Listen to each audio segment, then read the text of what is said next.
அனைவருக்கும் வணக்கம். இந்த வீடியோவில் நம்ம காம்பவுண்ட் இன்ட்ரெஸ்ட் பார்ட் 2ல ஒரு சில முக்கியமான சம்ஸை பார்க்கலாம். ஸோ காம்பவுண்ட் இன்ட்ரெஸ்ட் சம்ஸை பொறுத்த வரைக்கும் இப்போ எக்ஸாம்ஸில் எப்படி கேட்குறாங்க அப்படின்னா, ஒரு தொகையை கொடுத்துட்டு அந்த தொகை இந்த குறிப்பிட்ட வருடத்திற்கு கூட்டு வட்டி முறையில் கொடுக்கப்படுகிறது. அதில் அரையாண்டுக்கு ஒரு முறை வட்டி கணக்கிடப்பட்டால் கிடைக்கக்கூடிய கூட்டு வட்டி எவ்வளவு, அல்லது காலாண்டுக்கு ஒரு முறை வட்டி கணக்கிடப்பட்டால் கிடைக்கக்கூடிய கூட்டு வட்டி எவ்வளவு அப்படிங்கிற மாதிரி சம்ஸ்லாம் இப்போ நிறைய கேட்டுட்டு இருக்காங்க. சரிங்களா? ஸோ இந்த மாதிரி சம்ஸ் நம்ம எப்படி அப்ரோச் பண்ணுறது அப்படிங்கிறது தான் இந்த வீடியோவில் நம்ம இப்போ பார்க்க போகிறோம். சரிங்களா?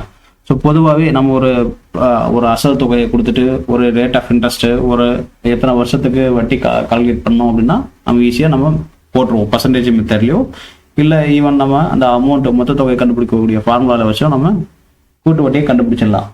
ஆனால் இந்த அரையாண்டுக்கு ஒரு முறை காலாண்டுக்கு ஒரு முறை வட்டி கணக்கிடப்படும் போது கிடைக்கக்கூடிய கூட்டு வட்டி எவ்வளவு அப்படிங்கிற மாதிரி ப்ராப்ளம்ஸ் கேட்டாங்கன்னா நம்ம இந்த மெத்தட்ஸை ஃபாலோ பண்ணலாம். சரிங்களா? அதுக்கு ஒன்றும் இல்லைங்க. ஃபர்ஸ்ட்டு எப்படி கேட்பாங்க அப்படின்னா, அரையாண்டுக்கு ஒரு முறை வட்டி கணக்கிடப்படும் பொழுது அப்படிங்கிற மாதிரிலாம் கேட்டாங்கன்னா ஒன்றில் ஒரு சின்ன சேஞ்சஸ் மட்டும் பண்ண போகிறோம். அரையாண்டுக்கு ஒரு முறை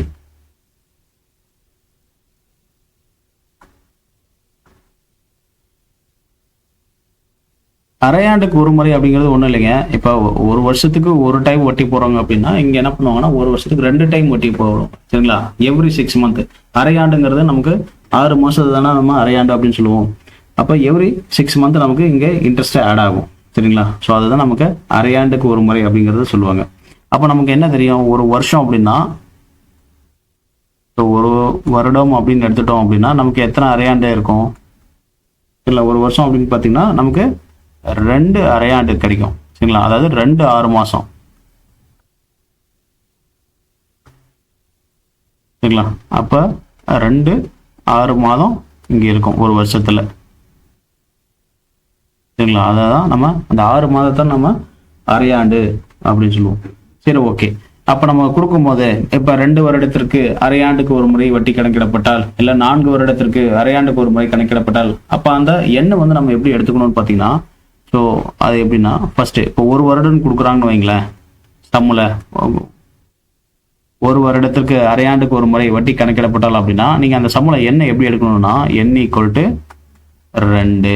ஏன்னா நமக்கு என்ன இருக்கு, ஒரு வருஷத்துக்கு 2 அரையாண்டு இருக்கு. சரிங்களா? ஸோ அதனால ஒரு வருஷம் அப்படின்னு கொடுத்தாங்கன்னா நம்ம என்ன பண்ணணும்னா n = 2 அப்படின்ட்டு எடுத்துக்கணும். சரிங்களா? சரி, ஓகே. அப்போ 1.5 வருஷம் அப்படின்னு கொடுக்குறாங்கன்னு வைங்களேன், அப்போ 1.5 வருடத்திற்கு அரையாண்டுக்கு ஒரு முறை வட்டி கணக்கிடப்பட்டால் அப்படின்னு கேட்டாங்கன்னா இந்த இடத்துல என்ன எவ்வளோ சார் எடுக்கலாம் அப்படின்னு கேட்டிங்கன்னா இந்த இடத்துல, ஏன்னா 1.5 வருஷத்தில் எத்தனை 6 மாதம் இருக்குன்னு கேட்டிங்கன்னா அதில் 3 6 மாதம் இருக்கும். சரிங்களா? அப்போ n = 3ன்னு எடுக்கலாம். இதே போல் 2 வருஷத்துக்கு, சரிங்களா, 2 வருடத்திற்கு அரையாண்டுக்கு ஒரு முறை வட்டி கணக்கிடப்பட்டால் அப்படின்னு கேட்குறாங்க வைங்களேன், அப்போ இங்கே என்ன வரும், n = 4. சரிங்களா? அவ்வளோதான். ஏன்னா 2 இயர்ஸில் 4 அரையாண்டு இருக்கும். சரிங்களா? 4 6 மாதம் இருக்கும். அதனால 2 வருஷம் கொடுக்கும்போது நம்ம சம்பளம் என்ன இருக்கணும், n = 4ன்னு இருக்கும். சரிங்களா? ஸோ இதுதாங்க ஒரு முக்கியமான விஷயம். ஸோ இன்னொரு முக்கியமான விஷயம், இம்பார்ட்டண்டான விஷயம் என்னன்னு பார்த்தீங்கன்னா, கொடுக்கக்கூடிய ரேட் ஆஃப் இன்ட்ரெஸ்ட்டை, சரிங்களா, வட்டி வீதம் கொடுக்குறாங்க பார்த்தீங்களா, அந்த வட்டி வீதத்தை நம்ம ÷ 2 அப்படின்னு போடணும். ஏன்னா இங்கே ஆண்டுக்கு ஒரு முறை வட்டி கணக்கில் 6 மாதத்துக்கு ஒரு முறை தான் வட்டி கணக்கிடுறாங்க. சரிங்களா? அப்போ வட்டி வீதம் வரும்போது நம்ம என்ன பண்ணோம் அப்படின்னா, சரிங்களா, வட்டி வீதத்தை பொறுத்த வரைக்கும் இந்த இடத்துல கொடுத்துக்கிற ரேட் ஆஃப் இன்ட்ரெஸ்ட் ÷ 2 அப்படின்னு போட்டுக்கணும். சரிங்களா? இது ரொம்ப ரொம்ப முக்கியமாக கவனிக்க வேண்டிய ஒரு விஷயம். சரிங்களா? இந்த அரையாண்டுக்கு ஒரு முறை காலாண்டுக்கு ஒரு முறை அப்படின்லாம். ஃபார் எக்ஸாம்பிள் இப்போ 10% வட்டின்னு கொடுக்குறாங்கன்னு வைங்களேன், இப்போ 10% அப்படின்னு சொல்லியிருக்காங்க. கூட்டு வட்டி வந்து 10% சொல்லியிருக்காங்கன்னா நம்ம சம்மில் நம்ம போடும்போது என்ன பண்ணணும்னா இது நம்ம ஆர் வந்து 10/2 அப்படின்னு பண்ணணும். சரிங்களா? 10/2 = 5% அப்படின்னு தான் நம்ம சம்மில் போடணும். சரிங்களா? ஸோ இந்த அரையாண்டுக்கு ஒரு முறைன்னு கொடுத்தாங்கன்னா இதுதாங்க சேஞ்சஸ், வேறு ஒன்றும் கிடையாது. மீதியெல்லாம் நம்ம அப்படியே போட்டுடலாம். சரிங்களா? ஸோ ஃபஸ்ட்டு எத்தனை வருஷம்னு பார்க்குறோம், அந்த எத்தனை வருஷத்துக்கு என்ன எவ்வளோ எடுக்கணும் அப்படிங்கிறது முக்கியமாக நமக்கு தெரியணும். சரி, ஓகே. இப்போ ஒரு வருடம்னு கொடுத்தாங்கன்னா நம்ம என்ன வந்து 2ன்னு எடுக்கிறோம். இப்போ 1.5 வருஷம்னா n = 3ன்னு எடுக்கிறோம். இப்போ 2 வருஷம்னா n = 4. சரி, ஓகே சார். இப்போ 6 மாதம் அப்படின்னு கொடுத்தா என்ன பண்ணுறது எனக்கு ஒரு வருடமே கொடுக்கல சார். இப்போ 6 மாதத்திற்கு ஒரு முறை 6 மாதத்திற்கு அரையாண்டுக்கு ஒரு முறை வட்டி கணக்கிடப்பட்டாங்கன்னா இப்போ 6 மாதத்துக்கு எப்படி இருக்கும்? ஸோ 6 மாசத்துக்குன்னா n = 1 தானே வரப்போகுது. ஏன்னா அரையாண்டுன்னு சொல்லிட்டாங்க. அப்போ இங்கே என்ன வரப்போகுது? 6 மாதம் அப்படின்னா n = 1 தான் வரப்போகுது.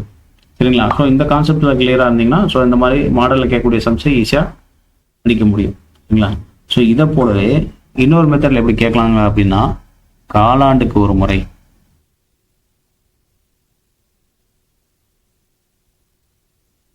காலாண்டுக்கு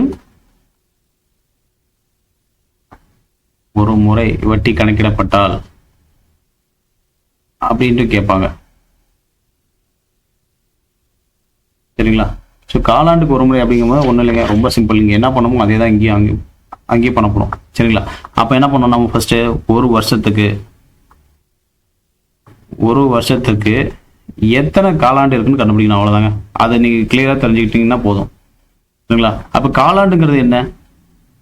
ஸோ அரையாண்டுங்கிறது 6 மாதம். அப்போ காலாண்டுங்கிறது 3 மாதம். அவ்வளோதான், சிம்பிளா. ஸோ ஒரு வருஷத்துக்குள்ள எத்தனை 3 மாதம் இருக்கு அப்படிங்கிறது கண்டுபிடிச்சிங்கன்னா முடிஞ்சு போச்சுங்க. ஸோ எத்தனை ஹவு many 3 months, அதாவது எத்தனை 3 மாதம் இருக்கு அப்படின்னு தெரிஞ்சிட்டா நமக்கு அவ்வளோதாங்க, வேற ஒன்றும் இல்லை. அப்போ நமக்கு சம்மில் ஒரு வருஷத்துக்கு கண்டுபிடிக்க சொல்லியிருக்காங்கன்னு வைங்களேன். ஒரு வருஷத்துக்கு காலாண்டுக்கு ஒரு முறை வட்டி கணக்கிட சொல்றாங்க. அப்போ என்ன ஒரு வருஷத்துக்கு எத்தனை 3 மாதம் இருக்கும்? ஸோ ஒரு வருஷத்துக்கு கணக்கு போட்டிங்கன்னா மொத்தம் உங்களுக்கு 4 3 மாதம் இருக்கும். சரிங்களா? இதே போல் இப்போ 9 மாதங்களுக்குன்னு சொல்லி கொடுப்பாங்க. இந்த மாதிரி சம்பளம் கொடுப்பாங்க. 9 மாதங்களுக்கு காலாண்டுக்கு ஒரு முறை வட்டி கணக்கிடப்பட்டால், அப்போ 9 மாதங்களுக்கு அப்படின்னு கேட்டாங்கன்னா நீங்கள் என்ன பண்ணணும்? 9 மாதத்தில் எத்தனை 3 மாதம் சார் இருக்கும்? அப்போ 9 மாதத்தில் மொத்தம் 3 மாதம் இருக்கும். 3 மாதம் சேர்ந்தால் தான் 9 மாதம். இந்த மாதிரி 9 மாதங்களுக்கு அப்படின்னு கேட்டாங்கன்னா நீங்கள் என்ன பண்ணணும்? n = 3. ஸோ இதை போல் 6 மாதங்களுக்குன்னு கேட்டாங்கன்னா n = 2. ஏன்னா 3 மாதம் சேர்ந்தால் தான் ஒரு 6 மாதம் கிடைக்கும். சரிங்களா? ஸோ அவ்வளோதாங்க. இதுதான் முக்கியமான விஷயம். ஸோ இதில் நம்ம வட்டி வீதம் என்ன பண்ணணும்னு பார்த்தீங்கன்னா, வட்டி வீதம் இல்லை நீங்களே ஒரு கெஸ்ஸிங்க்கு வந்திருப்பீங்க இதில் வட்டி வீதம் என்ன பண்ணணும் அப்படின்ட்டு. சரிங்களா? என்ன பண்ண போகிறோம்? அங்கே அரையாண்டுங்கிறதுனால /2 போட்டோம். இப்போ இங்கே காலாண்டுனா /4. அவ்வளோதாங்க. ஸோ இதுதான் ரொம்ப ரொம்ப முக்கியமான விஷயம். அப்போ ரேட் ஆஃப் இன்ட்ரெஸ்ட் கொடுக்குறாங்க அப்படின்னா, ஃபார் எக்ஸாம்பிள் ஒரு 20% ரேட் ஆஃப் இன்ட்ரெஸ்ட்னு கொடுக்குறாங்கன்னு வைங்களேன். அப்போ நீங்கள் என்ன பண்ணணும்? அப்போ 20/4ன்னு போட்டு =5% அப்படின்னு எடுக்கணுங்க.